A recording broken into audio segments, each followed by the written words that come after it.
This clip is brought to you by Sport Wheels Warehouse, Nova Scotia's largest baseball and hockey training center. Indoor batting cages, hockey shooting gallery, camps, corporate events, birthdays, and more.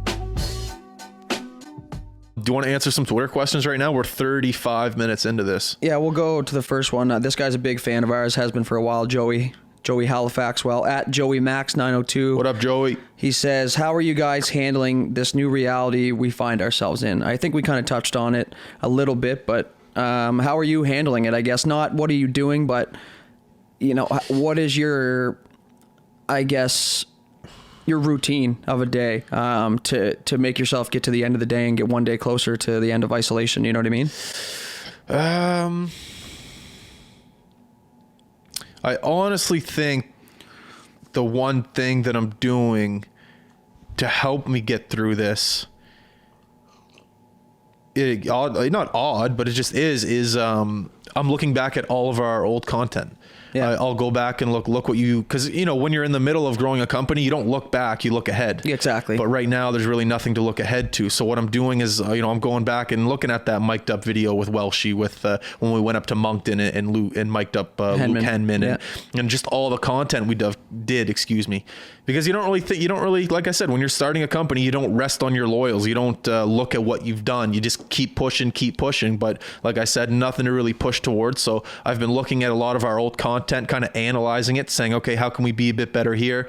That we did this great. Maybe we should do this a little bit more. Mm-hmm. So I'm just kind of analyzing the whole company more. It's a good way to reflect. Great way to reflect. So when this is all over, trust me, when this is all over, we're coming fucking full steam ahead. Well, that's probably what I've been doing. What about you?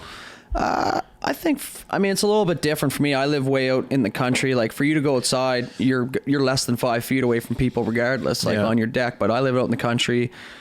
I'm the same way. I look at the content. Right now, I'm trying to get more into, because, you do a lot of the editing and stuff like that. And so for me, I go home every day and I take clips and I put them into iMovie or whatever I use to. Good time to practice. I practice. I look at new ways to do things. I fuck up a couple times. I look at all the other stuff and I'm thinking where we've come from last year. Because remember we talked about this last year. All the time. We're like, holy shit. At one point we had a half decent camera. Now we have a great camera, right? We had this, now we get this lavalier mic and we started thinking, so I'm like, I still don't look in the past. I hate the past. Like, I don't hate it, but I just hate talking about it because that's the road that leads you to where you are. So for me, it's just the light at the end of the tunnel is now it's a little bit farther away, but it's not going to stop us any. So for me to deal with shit, it's like, I go outside. It's more time for you and to connect with, with your girlfriend or your dog or whatever. So I'm just kind of, I don't know, I wouldn't say cherishing the moments because that's just a weird term to use during a pandemic. Yeah. But it's just like, I'm just trying to keep myself sane, basically. Just do shit. You know what I mean? Do stuff around the house, edit some videos, watch some content, get some ideas for some new stuff, watch other people's stuff. Like, I'm not going to lie, I'll watch some of Stroby stuff and see, oh, that was cool. I wonder what he's using for that. Or anybody, man. Like, I ended up, what was I looking at the other day? It was like cats running into screens. You know what I mean? It was fucking hilarious, but it was like, how did I get here? And that was just my brain telling me, just get your mind off that and do this, right? Yeah.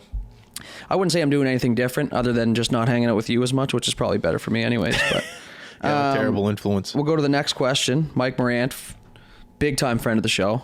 Boy, Mike. With the unexpected, at Mike Morant, with the unexpected early off season, I know you guys are using the downtime to its full extent. What can high buttoners expect for the 2021 season? Well, first of all, let's pray that there is a 2021 season. But this is something that me and dudes always talk about is we're learning what we're bad at and we're learning what we're good at. And I think this past year is a reflection of what we are excelling at and what we're able to do. Don't get me wrong. We're always trying to come up with new innovative ways to make the company grow and find out what we're even better at. But right now, I think that we are most effective. It's funny because when you start this company, when you start any company, you need money. So I'm not saying that right now, High Button Sports, we're gonna transfer off and do something else. We could, but right now, where people want us the most is sport highlights. So we've, I don't care, I can say it. We've submitted a couple bids for different leagues, and hopefully those go through, and that's kind of what our main focus is for next year, is to do highlights and to do content for these in-game leagues. stuff, real-time kind of shit. Exactly. Right? So that's probably what 2021 is more focused on. And then the podcast game, we're getting real. Well, not that we're getting good. I think we got 2 cameras set up for a podcast. We got top of the line microphones. We got 3 podcasts under our umbrella. Dudes and I know how to hold a conversation with anyone, I feel, for 3 hours. So like we know what we're good at. We know what we're bad at. And that's only just going to get better. And, I wish a lot of you guys could see our emails right now, or like thehighbutton@gmail.com, the emails that we're getting for kids that want to have summer internships with us. We want to have these kids on board with us in the summer. It sucks because the summer's up in the air right now, but we have the equipment for these kids to come work for us, get some behind the scenes content, because I think at the end of the day, behind the scenes content is our next step. I always say this, the idea of entrepreneurship is great, like starting your own company, doing all this cool stuff, but the reality of it is shit.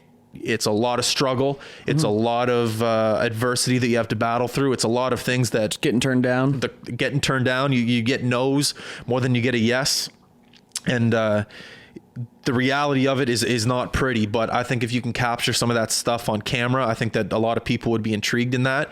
So that's another step that I'd like to take in 2021. What about you? What do you think? I think for us, if I'm going to go by the last little bit and how busy and hectic we were, and we touched on it earlier, was, we have a few guys that work behind the scenes. We got Gordon, we got Mike, and we got what's his name, Brian, and that Aiden guy's been helping out, and there's just all these guys that have been helping out. But for us, it's just 2 of us, right? So it's, for me, I think we're just going to come in 2021, we're going to be hungrier than we were. It's like a lockout season in the NHL. You have a lockout. I know I'm comparing 2 different things, but at the same time, you come back hungrier. So I think for us, like you said, we found kind of our lane that is going to keep us successful, where we're still going to take exits to do different things.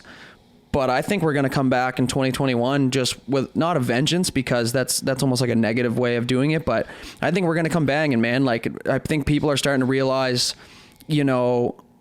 what kind of value we're bringing. And you got to think about this. This is one example. We do the Max and Cole Harbor series there, and we're doing, in-game highlights. Think of all the people that can't go to the games that get to watch this shit. If we had parents when we played that couldn't go to the games, I know that they would be tuning in, right? So it's like the value of what we're bringing for people, not for us personally. I like when I see like, oh, thank you so much for putting that up, or like, thank you so much for highlighting this, or blah, blah, blah. That's what I think is going to push us to pump out more. And I think for our fans, we're going to just pump shit out, man. I think, like you said, those couple bids, if we get those bids, people are going to see nothing but our name and us in rinks, at stadiums, at fields. And that's what we want. That's our main focus. And I just read that off the sign back there, but is to put the spotlight on the athletic community and all it has to offer. Because right now, Christ, we just had Cam Lee signed by the Penguins. There's never been a time in East Coast history where athletes are getting more recognized and they're being signed by pro teams. And I'm just talking hockey. You got Jake Sanford with the Yankees. You got, all these guys. You got Morgan Barron, who just won top player of the year in D1. Cornell, yeah. Like that kind of shit. Steinberg gets drafted last year. Like all these different things. So now's the time for us to be in this, and I think I'm enjoying the ride, and I'm happy that other people are seeing that as well. So I think we're going to come back banging in 2021. And another thing that you just mentioned, like other people are starting to see what we can do. When you say other people, you're hoping advertisers, and I'm not saying that we're getting consistent advertising. We're shout out to Sport Wheels right now for not pulling their advertisement during these times. Like they're still rolling with us. They say as soon as this thing rides out, like just pump out more content and start advertising with us. So we're still good with them, but I'm starting to see what's around the corner. I'm not around the corner, or we're not around the corner, but I'm starting to see what's around the corner. And right before this whole thing kind of shut down, the advertising opportunities, there was a lot. Not a lot, but there was a good amount. Like compared to what we were getting. I was at the U Sports Cup there. We were only there for 2 games, but there was probably 3 companies that approached me and said, let's sit down and talk about how we can work together. Yeah. So there's things, even minor hockey associations that want to work with us too. So there's so many things that are around the corner. We're just, we just need that little push. We just got to get there. And then it just comes back to time, work, hard work, and patience, because it's there. We just got to push it, and it'll happen. Because advertising, like if we get more advertising, that's how we're going to be able to pay interns, guys that want to. That's the biggest thing for me is these guys like. I don't want to say we joke about it, but it's like when we get a resume or something like that, it's almost kind of weird for us because now all these kids, like I know Carruthers, Logan, he reached out to us and he was like, hey man, like I'm interested in doing this kind of work. And my question to him was, did you have an interest in doing this shit before, you know, we tagged along with you guys at the TELUS Cup and stuff? So that's the big part for me is seeing people that want to take this route now because of what we're doing, right? They didn't think it was possible at one point, or they didn't think there was anything near or anything out there for them. But now we're kind of inspiring people. We got invited to go to a job fair, like and set up a booth to represent sports broadcasting. I barely kept the job my whole life. Now I'm going to do a job fair. It's just like, but it's true. Like, you know, the more experiences you have, same with that. It's just with the high button alone. When we started out as the high button, we did all this different shit. We were doing that shot and this and this and that and that. And all those experiences brought us to, okay, this is what people want. This is what we're good at. How do we meet those two in the middle? Right? But I think the downtime, that was part of the question, was in the downtime. Yeah, just know that we are brewing up. Belanger and I are on the phone with each other 2, 3, 4 times a day to the point where our girlfriends are like, who are you talking to? Who are you texting? Who could you possibly be talking to? It'll be 11 o'clock at night and I'll go, shit, I need to tell Belly this. Or like, well, this is what we're going to do. Here's our idea. We're constantly maybe overthinking, but we're constantly trying to come up with new ideas, and we're actually open to people's ideas. Yeah, don't sit here and think that, oh, we should tell them this. If you guys have an idea for us, let us know. We may not do it, but we do appreciate people reaching out, right? So just that's the one thing I guess for the high button sports fans is we're not just sitting around moping and complaining. You know, we're talking about shit. We're thinking of different avenues and, you know, things. It's a speed bump right now, but eventually we're going to get through it. It's just like the beginning of the company. It's no different. Yeah. The very, very beginning, you know? Love adversity, hate getting it. that's Belanger's thing. High button sports, love adversity, hate getting it. We do need to come up with a motto. Yeah. No, not a motto. A slogan? A slogan. It's tough though. Yeah. You know, like a button above the rest. What the fuck does that mean? Because we're not the top button, we're the high button, right? So it's like... It'll come.